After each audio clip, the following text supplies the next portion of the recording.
This is the Greg Bedard Patriots Podcast with Nick Cattles. All right, we'll get to this Dolphins game coming up in a minute, but first, download the PrizePicks app today. Use code CLNS. Get $50 instantly when you play $5. That's code CLNS on PrizePicks to get $50 instantly when you play $5. Also, take the guesswork out of buying tickets with Game Time. Use that code CLNS, $20 off your first purchase. Download Game Time today. All right, we're going to get into the game, but first, a few notes, Greg, from earlier today. Alex Van Pelt met with the media.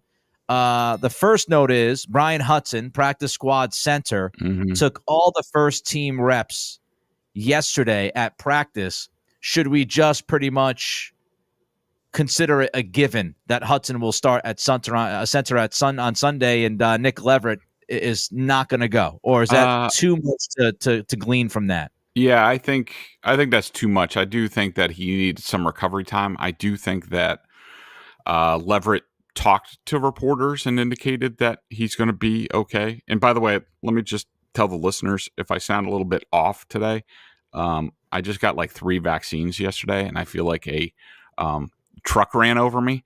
So I feel a little bit hungover. So I'm battling, though. I'm battling. Like Nick Leverett, I'm going to be out there on Sunday, ready to go.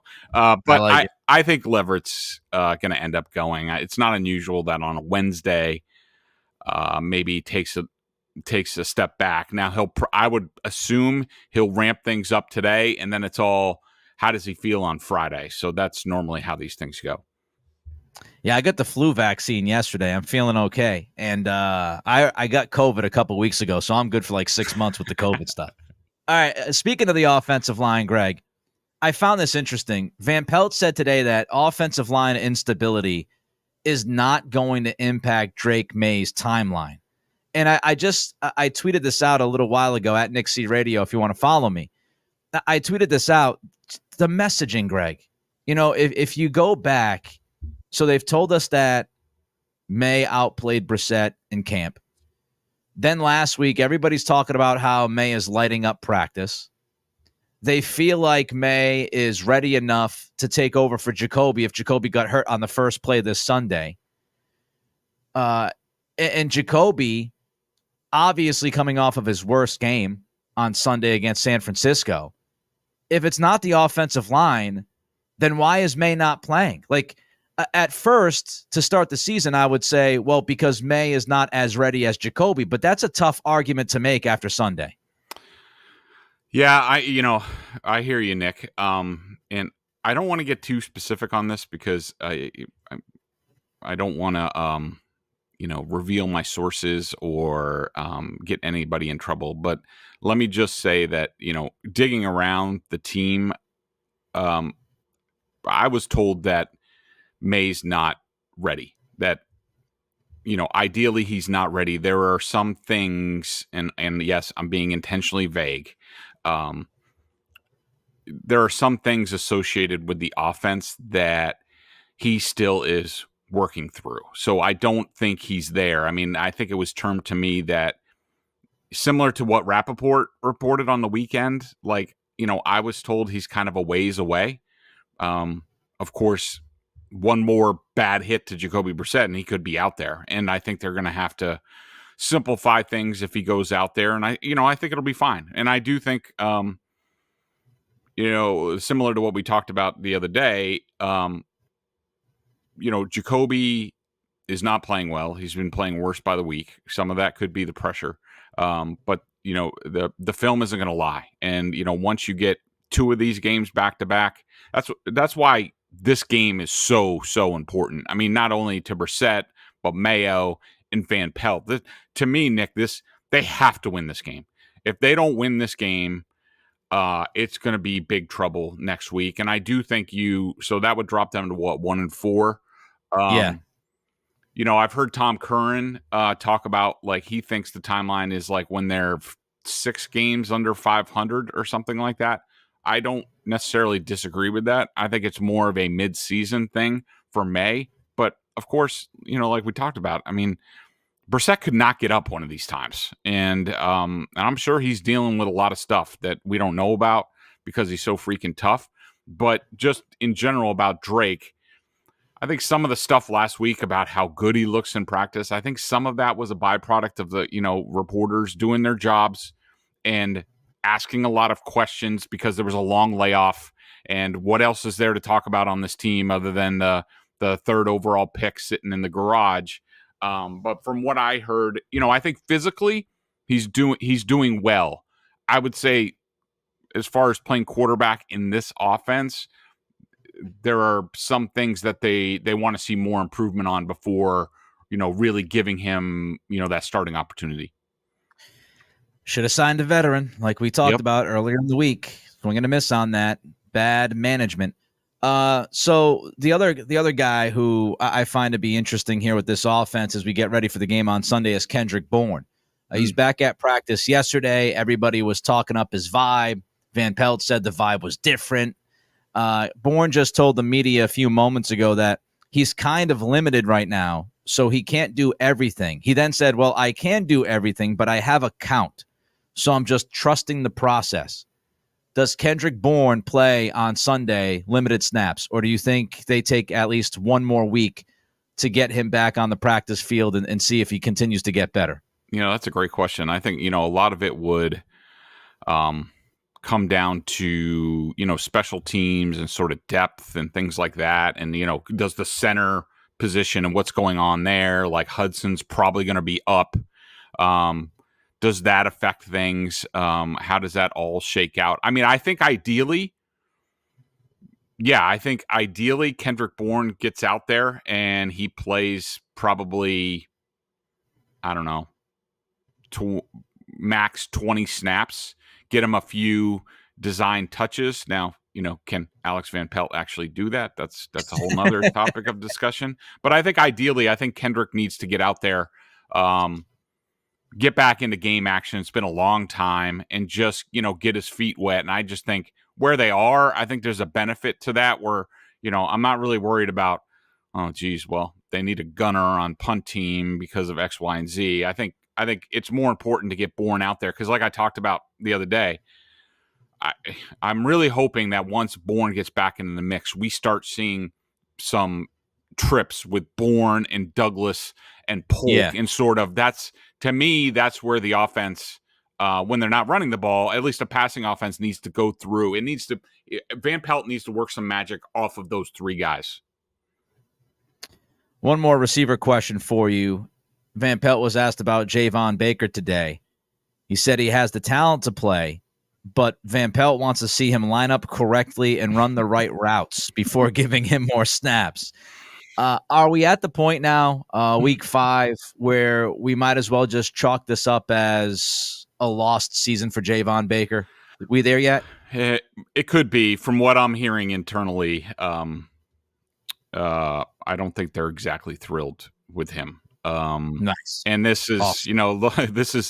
It's funny how all these things that we talk about on the podcast and stuff like that, like from a week ago, we talked about the selfish play on the defense coming out of the Jets game, and all of a sudden it's a storyline this week. And we talked about Javon Baker in the preseason, like what the hell kind of route is this that he's running in the preseason game? And now it's an issue, all this sort of stuff. It's nice to hear that, that our observations are in line with what's going on with the team. And I've just heard, I've heard not great things about Javon. He's a young kid and we knew he was immature and there were going to be issues. I never want to bury a kid. NFL players are never static. You might suck one week, but in 2 months you might be a good player because you're stacking success every day. So I don't want to bury him at all, but I think they're trying to show him some tough love and we'll see how he reacts to it and whether he can get back into the mix. But as of right now, why would you play him over like a Kayshon Boutte, who I think, I've been impressed. Another kid who was immature, had some off-field issues coming out, but from what I hear, he's done, all the right things the past couple of years. So I'd much rather reward that than hope and pray on Baker. Maybe the gambling thing struck fair in him when he got caught on that. and maybe it, they say scared him straight, so to speak. Maybe he woke up and said, I got to stop messing around because my career could be over any moment. Last one, I promise you, on the receiver end. Pop Douglas talked about his frustration, his tantrum. Greg, I was impressed with how Pop handled it. What'd you think? Yeah, I completely agree. Another thing that we sort of talked about that hadn't become an issue, but it was there on film, and everybody could see it. Him, Polk, to a lesser extent. I question his professionalism, and I think he said that he saw it on film. He was embarrassed. He realizes the way that it looks, and that's the way that it looks. And I was very.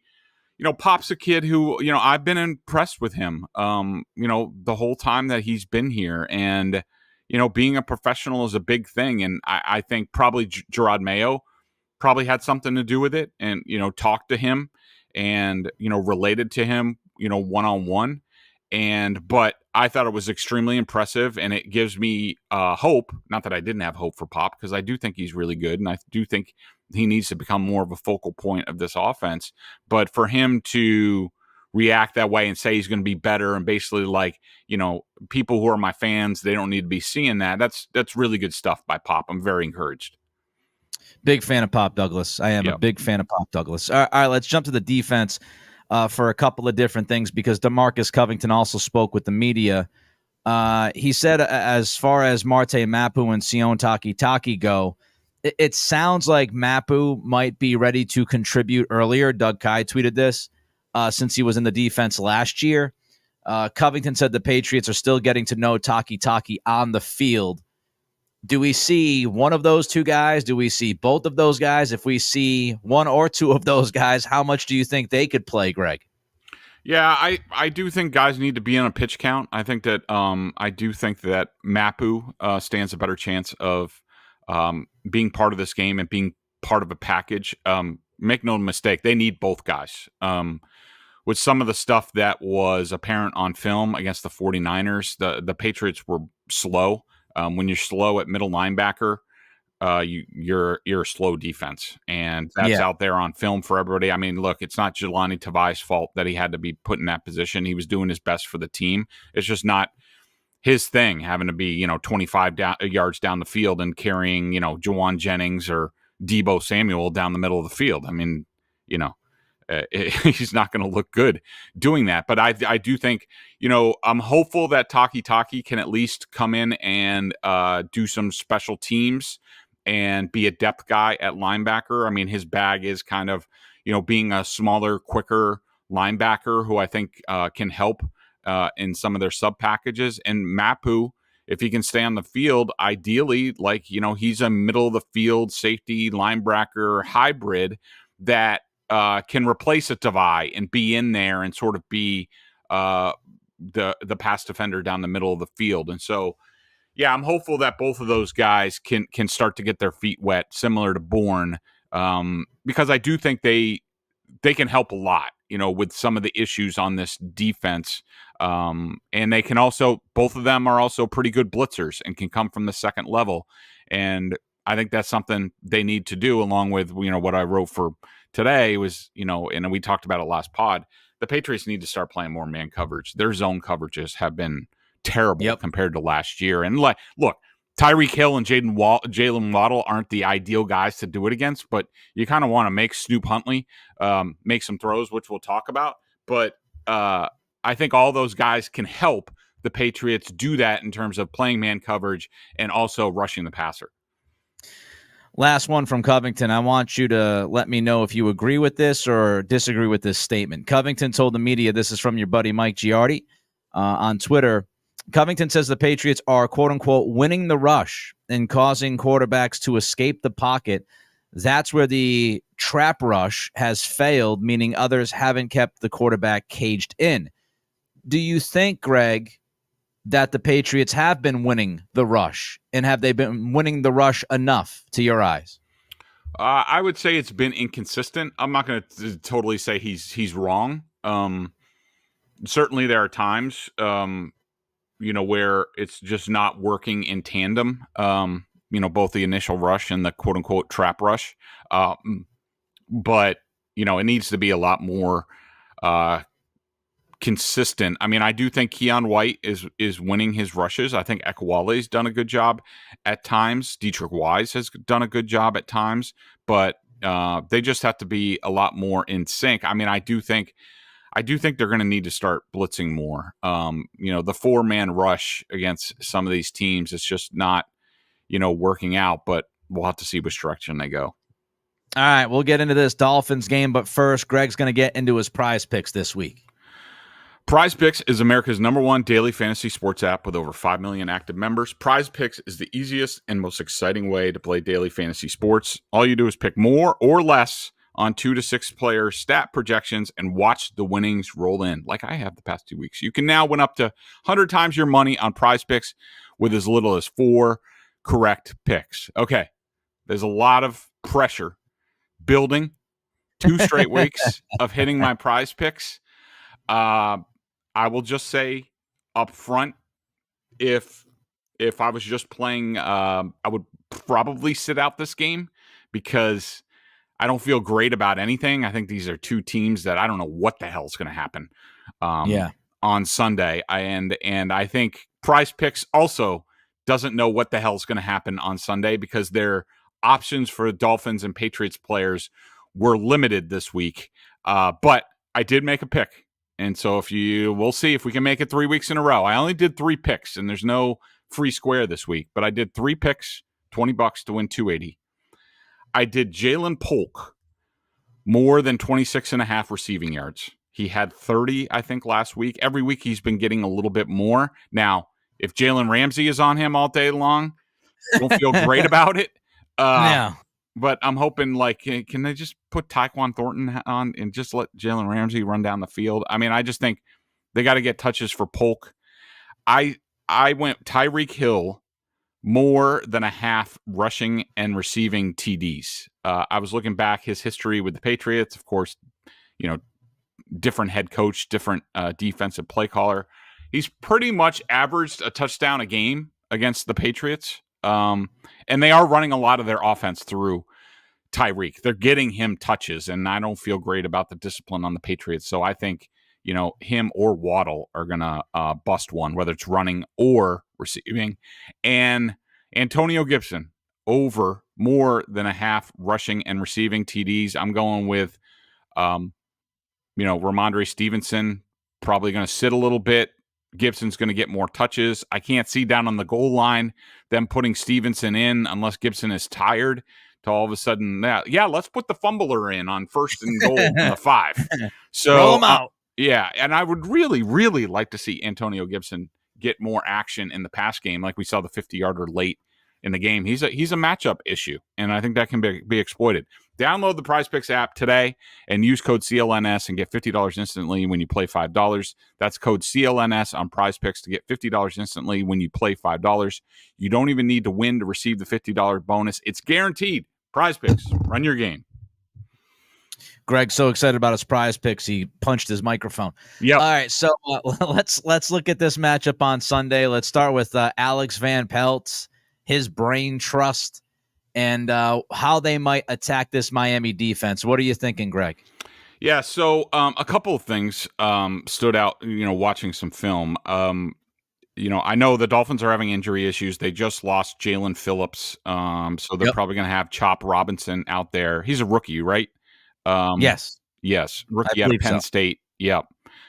First round, 21st overall. I mean, good player. You just wonder, you might be able to take advantage of him, on the edge. They have the Dolphins have a, I didn't know if you noticed this, Nick, but they have a cornerback named Storm Duck. Yes. he made a play against Tennessee. Yeah. I'm trying to remember what play it was, but I remember seeing on the back of his jersey Duck, and I'm like, oh, okay. Yep, Storm Duck is out there along with Jalen Ramsey and Cater Kuhu. They have the all name team out there. Storm Duck and Cater Kuhu. Love it. Jordan Poyer, safety, didn't practice the other day. We'll see if he can make it. He hasn't been playing well. Javon Holland, of course, number 8, is one of the best safeties in the game. I like their defensive line. Calais Campbell, dude, that dude is still going and still playing good ball. Seiler in the middle, 92. He's always had good games against the Patriots. Ogba. I do think this is a team. This is a good defense. They are. I mean, it's not going to be easy. I mean, I do think the Patriots need to get back to running the ball. And like we talk about pretty much ad nauseum, just be like, look, I don't think they have a great pass rush. No. This has to be a premium where they say, we're not getting the quarterback hit, at least not in the first quarter. Like, we're going to max protect. We're going to do certain things. Like, just let's try to get our feet under us. Before we get a little bit crazy. So, I think they can run the ball. They don't blitz a lot. You just, they have some ball hawks. So Jacoby Brissett can't be laying the ball out there or else they're going to pounce on it. I mean, you got to love Ramsey when you watch him. He made a couple of plays against Tennessee where he just downhill gets to the line. He's playing pretty much like a defensive end, and he just streaks down and just smokes a running back. He plays with intensity. They don't even really throw his way. No. they don't even try. Calvin Ridley was erased. He was non-existent in the game on Monday night. So I mean, Ramsey's good. Campbell, as you said, Seiler is good. The matchup to me, Greg, is the interior offensive line with Layden Robinson having issues in pass protection. City So just getting back, had a rough week last week. Nick Leverett, your backup center, if he plays. Campbell is a nightmare, as you said. Still, he is 6th in football when it comes to pass rush win rate from defensive tackles, and so he's still playing good football. A couple things though that I noticed about the defensive tackles. Number one, Campbell, he's playing, he's not playing a ton of snaps. He played last week 54% of the snaps. It was actually he's played 54% of the snaps this year. Last week, season high 36 snaps. Short week.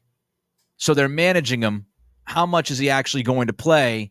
Can you go a little no huddle, hurry up, and try to keep him off the field from time to time? I think the Patriots could mess with that if they trust their offensive line and their quarterback to be able to run the operation. The other thing, I don't know if you noticed, but, Zach Seiler, he's another dude. As you said, he's made some plays.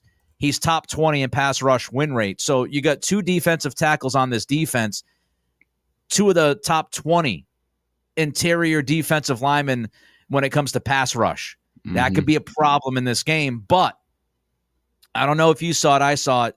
Seiler tends to get very aggressive at times. And I thought that Tennessee took advantage of that. They took advantage of that on a touchdown.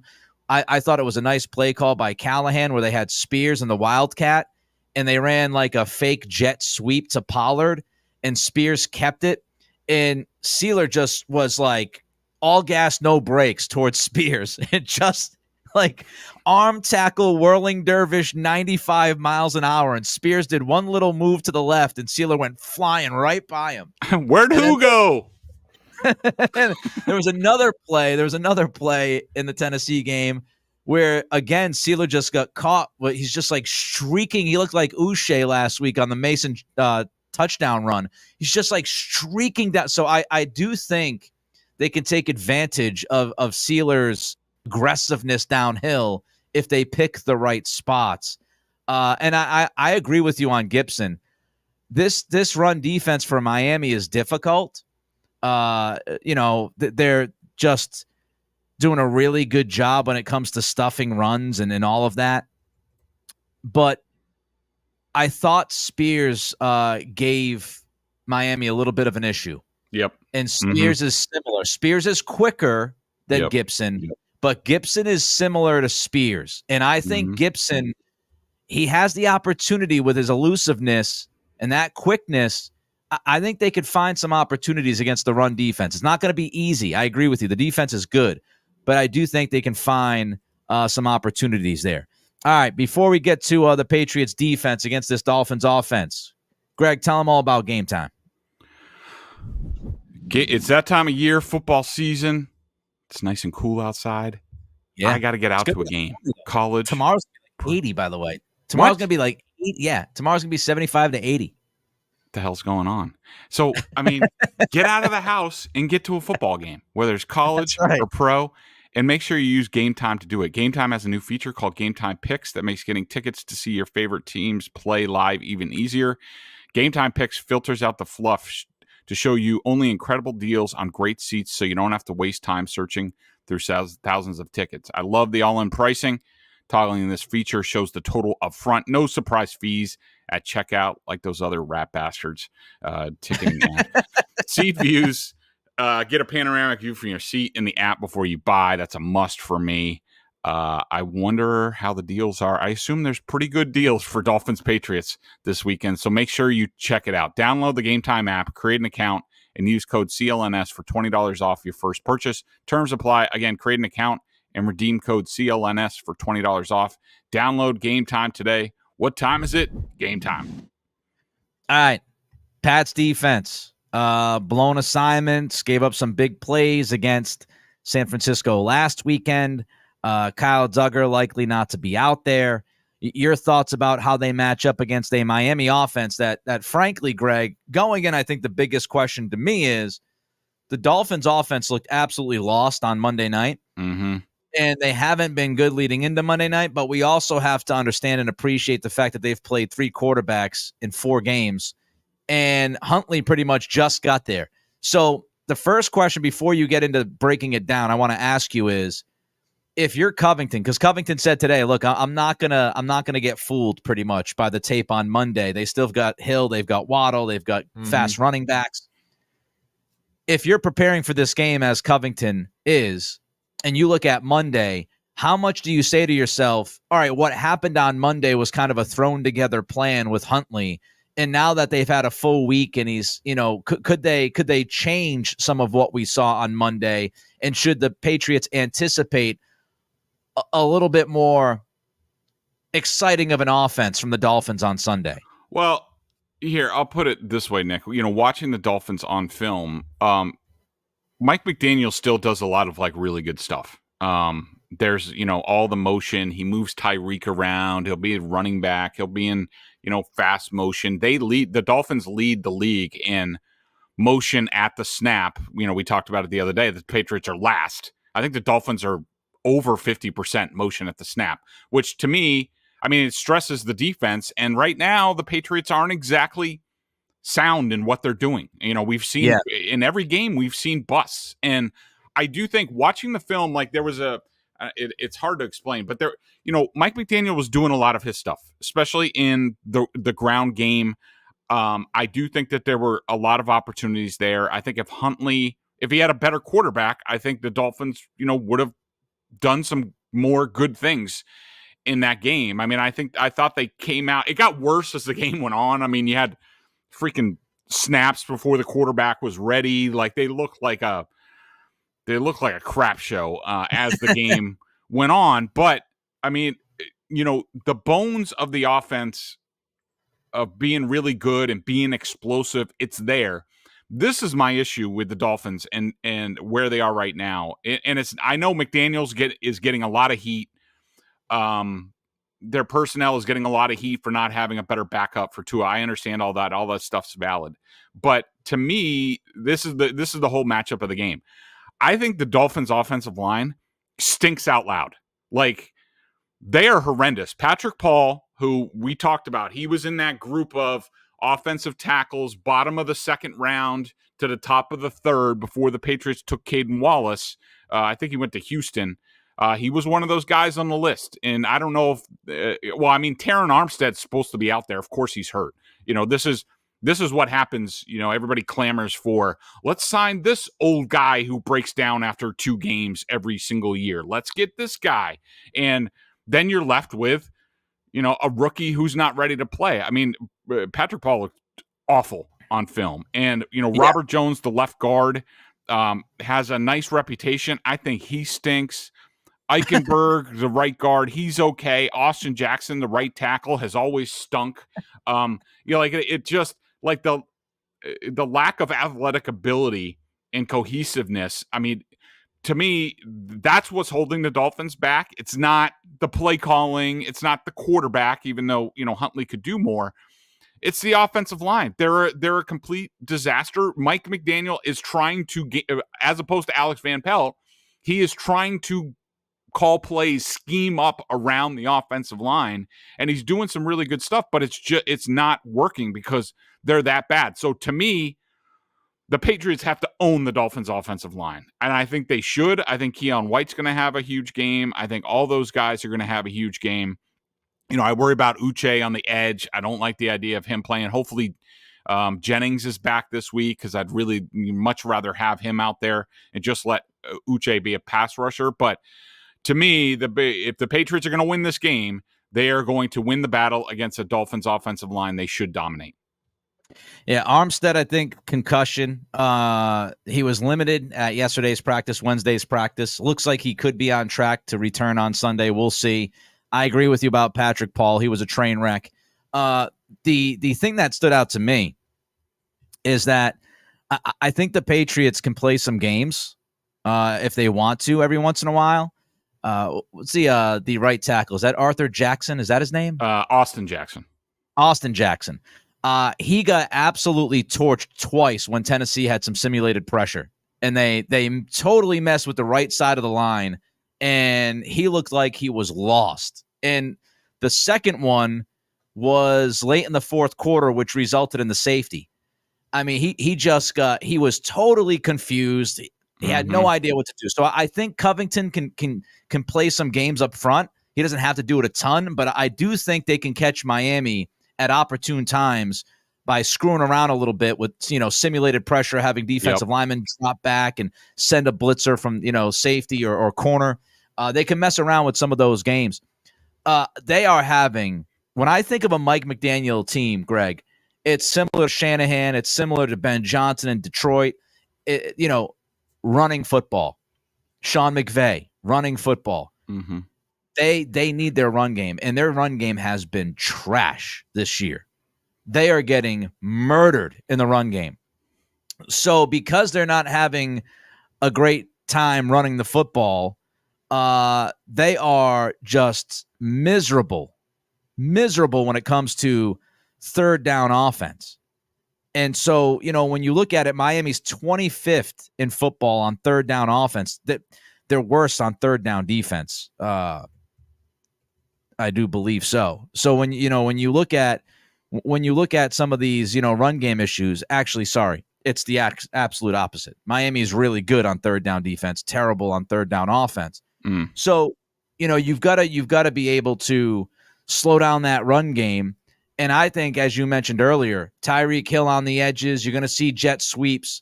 Miami loves to run outside the tackles. They'll throw a bunch of toss plays out there. But if it's Huntley, what I'm thinking is, if you watch the game on Monday and it wasn't just we're not sure about what we're going to do because Huntley just got into town, they really played it safe with Huntley. There weren't many throws at all beyond 15 yards. It was like watching the Patriots offense. And when Huntley threw it deep, he was completely inaccurate. He almost threw a pick in the end zone. He underthrew Tyreek Hill. Hill was wide open again in the second half, and he missed him. He threw it like 3 yards too deep. He tried to throw to the sideline on the left side to Tyreek Hill again. I don't know if he was trying to go back shoulder, but he was completely inaccurate. So a lot of the stuff that Miami was running on Monday was short stuff, quick stuff.